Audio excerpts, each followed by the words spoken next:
জুলাই আগস্টের বিপ্লব কেন হয়েছিল? ওয়ালে ওয়ালে, খাম্বায় খাম্বায়, প্রত্যেকটা জায়গায় তাদের উদ্দেশ্য লেখা ছিল। কিন্তু আমি শিক্ষিত বন্ধু, জ্ঞানী বন্ধুদেরকে প্রশ্ন করতে চাই, আমাকে কোনো খাম্বার মধ্যে, ওয়ালের মধ্যে একটা লিখুনি দেখান যে বৈষম্য বিরোধী আন্দোলন হয়েছিল নির্বাচনের জন্য। আমাকে একটা লেখা দেখান আপনারা। এই ছাত্র জনতা আন্দোলন করেছিল যে আমরা একটা নির্বাচন চাই। আমি আজ পর্যন্ত কোনো ওয়ালে, লেখনীতে এরকম লিখুনি আমি পাই নাই যেখানে একজন ছাত্র, একজন আন্দোলনকারী শুধু নির্বাচন চাই এরকম কোনো কথা লেখেন নাই। সেখানে শুধু নির্বাচন নির্বাচন করে চিল্লাইতেছেন কেন? কারণটা কি? এটা তো জুলাই বিপ্লবের উদ্দেশ্য না। কোনো জায়গায় লেখা নাই আমরা নির্বাচন চাই। কি লেখা ছিল? সাম্যতা চাই, মানবিক মর্যাদা চাই, মানুষের অধিকারকে প্রতিষ্ঠিত করতে চাই, ন্যায় বিচার প্রতিষ্ঠিত করতে চাই, জুলুম থাকবে না, অত্যাচার থাকবে না, যেখানে থাকবে না ধর্ষণ, স্বামীকে বেঁধে রেখে তার স্ত্রীকে ধর্ষণ করা হবে না, চাঁদা না দেওয়ার কারণে মায়ের থেকে যুবককে তুলে এনে হত্যা করা হবে না, গণভাবে ছাত্ররা আমার কোনো বোনকে আর ধর্ষণ করবে না, চাঁদা দেওয়ার জন্য, চাঁদা না দেওয়ার জন্য বাংলাদেশের বুকে কোনো মানুষকে পাথর মেরে হত্যা করবে, এর জন্য বাংলাদেশ মানুষ আন্দোলন করে নাই। কোনো ব্যবসায়ী চাঁদা দিতে হবে, নয়তো ব্যবসা করতে পারবে না, দোকান বন্ধ করে দিবে, ব্যবসায় প্রতিষ্ঠান বন্ধ করে দিবে, তাকে জীবন দিতে হবে, তার মেয়ে বিবাহ না দিলে বাবাকে হত্যা হতে হবে। এর জন্য বাংলাদেশের মানুষ জীবন দেয় নাই। আপনারা দেখেছেন বগুড়ার মধ্যে বাবা রাজি হয় নাই তার মেয়েকে বিবাহ দেওয়ার জন্য, এর জন্য বাবাকে হত্যা করা হয়েছে। এর জন্য বাংলাদেশের মানুষ জীবন দেয় নাই।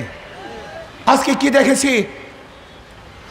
যারা ভবিষ্যতে ক্ষমতায় যাওয়ার চিন্তা করতেছে সব জায়গায় চাঁদাবাজি, জুলুম, অত্যাচার, অবিচার।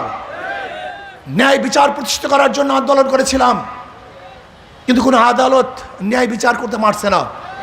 আপনি গিয়ে দেখেন এই নরসিংদী আদালতের অবস্থাটা কি, কোর্টের অবস্থাটা কি। সেখানে একদল মানুষ গিয়ে চাপ প্রয়োগ করে অমুকের ব্যাপারে কোনো উকিল দাঁড়াতে পারবে না, এমনকি বিচারককে প্রেশার ক্রিয়েট করে অমুকের পক্ষে রায় দিতে হবে। যদি এখনো বিচারালয় স্বাধীন না থাকে তাহলে এই আন্দোলন সাকসেস হয় নাই, যুদ্ধ শেষ হয়ে যায় নাই।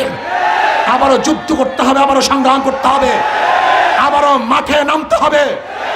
জুলুম, অত্যাচার, অবিচার, খুন, ধর্ষণকে বন্ধ করতে হবে, মানুষের অধিকারকে ফিরিয়ে দিতে হবে। আমি গরিব বাবাদেরকে বলবো, হে আমার গরিব বন্ধুরা, হে আমার গরিব সাথীরা, আপনারা কেন ইসলামকে পছন্দ করেন না? কারণটা কি? ইসলাম তো আসছে গরিবদের শান্তির জন্য, ইসলাম তো আসছে গরিবদের মুক্তির জন্য, ইসলাম তো আসছে গরিবদের অধিকারকে প্রতিষ্ঠিত করার জন্য। আপনি কি জানেন না নবী আলাইহিস সালাতু কি দোয়া করেছিলেন? হে আল্লাহ, আমাকে গরিবের সাথে রাখিও, গরিবের সাথে মৃত্যু দিও, গরিবের সাথে হাসর করিও। আমার নবী গরিব ছিলেন, তার নীতি আদর্শ গরিবের মুক্তির জন্য, গরিবের শান্তির জন্য। আজকে কপাল পোড়া গরিবরা তার ইসলামকে পছন্দ করে না। এমনকি অনেকেই মনে করি ইসলাম যদি ক্ষমতা আসে আমার এই অসুবিধা, এই অসুবিধা, এই অসুবিধা। আসলে ইসলাম ক্ষমতা আসলে তোমার কোনো অসুবিধাই থাকবে না, শুধু সুবিধা, সুবিধা, সুবিধা, সুবিধা। তোমাকে ভুল মেসেজ দেওয়া হয়েছে। তুমি কি ভেবেছ ইসলাম মানি বিশাল পাথর, বিশাল ওজন, বিশাল সমস্যা? না, ইসলাম মানি হালকা, ইসলাম মানি সুবিধা, ইসলাম মানি শান্তি। এক গাজাওয়ালা আমাকে প্রশ্ন করেছে, হুজুর ইসলাম ক্ষমতায় আসে আমার গাজার অবস্থাটা কি হবে? ব্যক্তি গাঁজা সেবী। আমি বললাম, বাবা তুমি কি মসজিদে গিয়ে গাঁজা সেবন করতে পারো? বলে না। আমি বলি কেন? বলে পরিবেশ নেই। আমি বলি ইসলাম ক্ষমতা আসলে গোটা বাংলাদেশটা এমন পরিবেশ হবে যেখানে তুমি নিজেই গাঁজা সেবন করবে না। আপনাদের বিশ্বাস হয় নাই? আপনারা বলেন তো এখানে যারা আছেন এর মধ্যে কি একজনও ধূমপান করেন? এরকম লোক নাই? এখন খান না কেন? বিড়ি পান করেন না কেন? কথা বলেন। নিষেধ করেছি, বাধা দিয়েছি, কেন খাচ্ছেন না? কেন বুঝেন না? আমার অনেক দাড়ি কামানো বাবা, তারা মনে করে ইসলাম ক্ষমতা আসলে আমাকে দাড়ি রাখতে হবে, ইসলাম ক্ষমতা আসলে টুপি পরাতে হবে, ইসলাম ক্ষমতা আসলে লম্বা জামা গায়ে দিতে হবে, নয়তো আমার উপায় নেই। আচ্ছা বলেন তো, আপনি দাড়ি ছাড়া, টুপি ছাড়া, সুন্নতি জামা ছাড়া যখন মসজিদে যান, মসজিদ থেকে আপনি বের করে দেয়? মসজিদে এসে উত্তম জায়গা কোথায় আছে? সবচেয়ে পবিত্র জায়গা মসজিদ, সেখান থেকে আপনাকে বের করে নাই, আর কোটা বাংলাদেশ থেকে আপনাকে বের করে দিবে?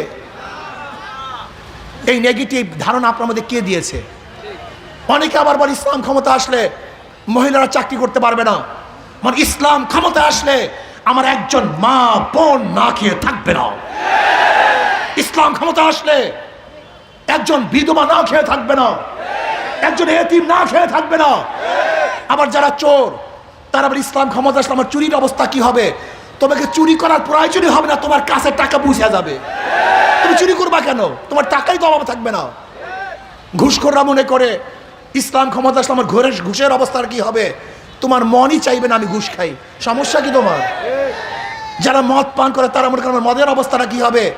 না, তোমাকে এমন পরিবেশ দেওয়া হবে যেখানে মদের উপর তোমার ঘৃণা সৃষ্টি হবে, তুমি মদ পান করবা না। আপনি কি জানেন পরিবেশে মানুষ খারাপ হয়, পরিবেশেই মানুষ ভালো হয়? আজকে পরিকল্পিত ভাবে এই দেশটা কেমন খারাপ পরিবেশ বানিয়ে ফেলেছে, এখানে ফেরেশতারাও আজাজিল হয়ে যায়। আমি বারবার বলি ওই দলগুলি, এই আওয়ামী লীগ বিএনপি এমন একটা দল, ওখানে যদি ফেরেশতাও ঢুকে বের হবে আজাজিল হয়ে। বিশ্বাস হয় না? ভালো মানুষ ঢুকবে, খুনি হয়ে বের হবে। আপনাদের ধারণা কি বুয়েটের ফাহাদকে কারা হত্যা করেছিল? কারা হত্যা করেছিল? বাংলাদেশের সবচেয়ে 3% সন্তান, যারা সবচেয়ে মেধাবী, ওরা ছিল খুব ভালো ফেরেশতাতুল্য সন্তান, কিন্তু দলগুলি করার কারণে ওরা ফেরেশতা ছিল না, ওরা খুনি হয়ে গেছে। আমি মনে করি এটা এমন একটা ইঞ্জিন, এমন একটা ফ্যাক্টরি যেখানে ভালো মানুষ ঢুকবে, খারাপ হয়ে বের হবে। আর ইসলাম এমন একটা ফ্যাক্টরি, এখানে হাজারো খারাপ মানুষ ঢুকবে, ভালো হয়ে বের হবে। আজকে আমাদের সন্তানদের মুখের মধ্যে গাঁজা, এই গাঁজার টাকা কারা দেয়? আজকে আমাদের সন্তানদের, মুসলমান বাংলাদেশের সন্তানদের মুখের মধ্যে ইয়াবা। জানে না ইয়াবা কোথার থেকে আসে?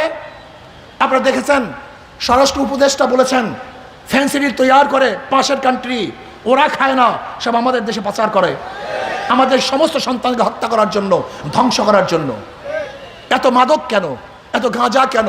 এত নেশা কেন?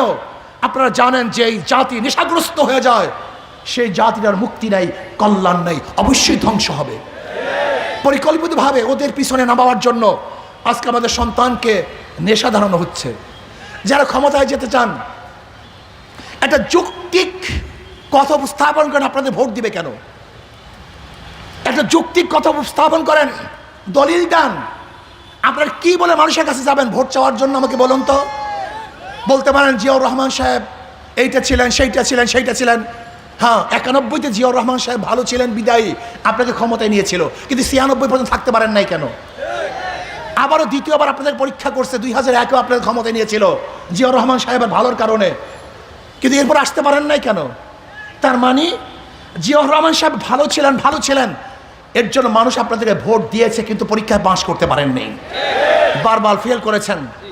এ রাষ্ট্রকে দুর্নীতিতে 3বার চ্যাম্পিয়নশিপ করেছেন, হ্যাট্রিক করেছেন আপনার আমলে। এদেশের খুন ধর্ষণ বেড়ে গিয়েছিল।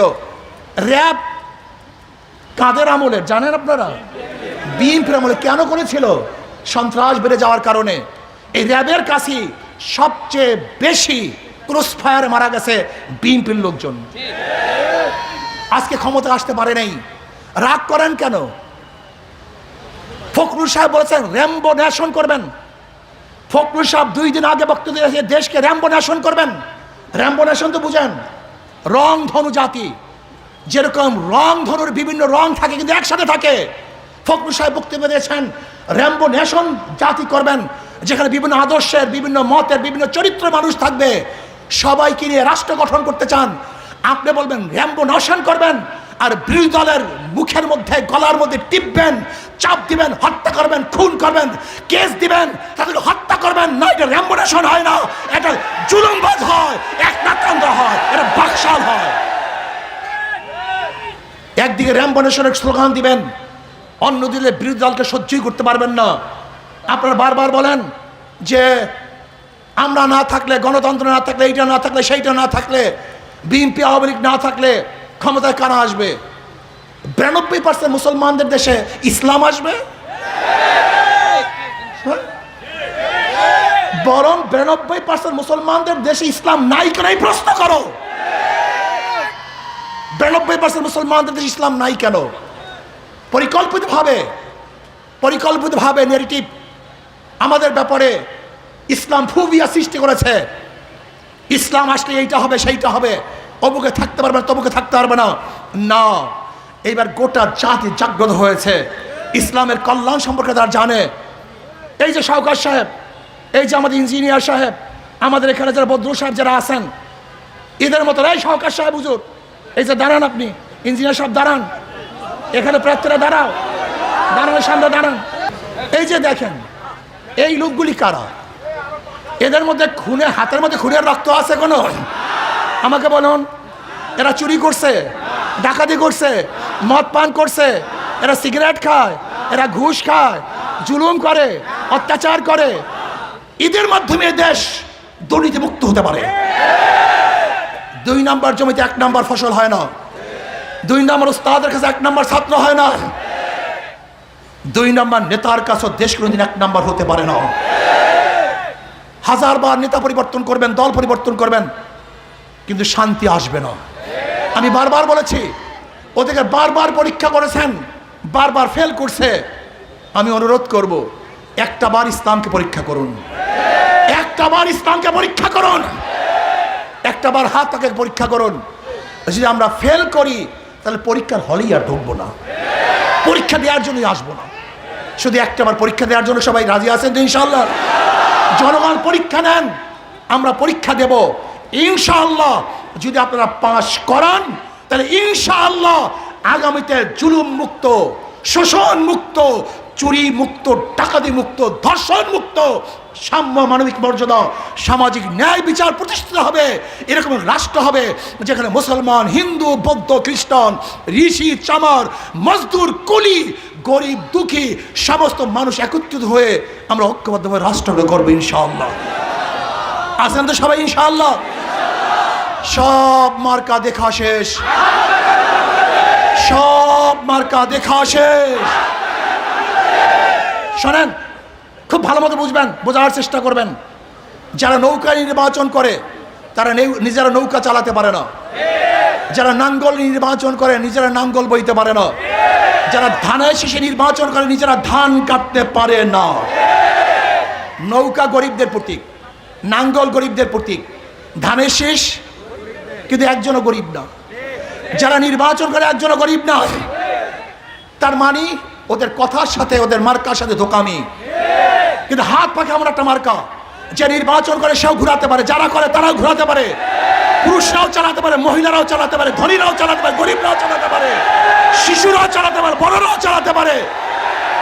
সব মার্কা ফেল করে, হাত পাকা ফেল করে না। কারণ ফেল করে, কিন্তু হাত পাকা ফেল করে না ইনশাআল্লাহ। হাত পাকা মুসলমানকেও শান্তি দেয়, হিন্দুকেও শান্তি দেয়, খ্রিস্টানকেও শান্তি দেয়, পুরুষকেও শান্তি দেয়, মহিলাকেও শান্তি দেয়। কেউ কার মার্কা নিয়ে ঘুমায় না, কেউ কার মার্কা নিয়ে ঘুমায় না। কিন্তু হাত পাকা দেখো, হাত পাকা এমন একটা প্রতীক, ঘুমের সময় বুকের উপরে থাকে। কোথায় থাকে ঘুমের সময়? তার মানে হলো যদি হাত পাকা জিতে এই জাতি জিতবে, হাত পাকা জিতে বাংলাদেশ জিতবে, হাত পাকা জিতে গরিবরা জিতবে ইনশাআল্লাহ। গোটা মানবতা জাগ্রত হবে, গোটা মানবতার বিপ্লব হবে ইনশাআল্লাহ। কাজে আসুন আগামী নির্বাচন ঐক্যবদ্ধভাবে আমরা হাত পাকা প্রতীকে ভোট দেব, ইসলাম অনুযায়ী চলবো, দেশকে শান্তি এবং মুক্তি দেব, দুর্নীতিবাজ, খুনি, বদমাশ উৎখাত করব। আল্লাহ আমাকে এবং আমাদের সবাইকে হাত পাকা প্রতীকে ভোট দিয়ে ইসলামের পক্ষে ঐক্য হওয়ার তৌফিক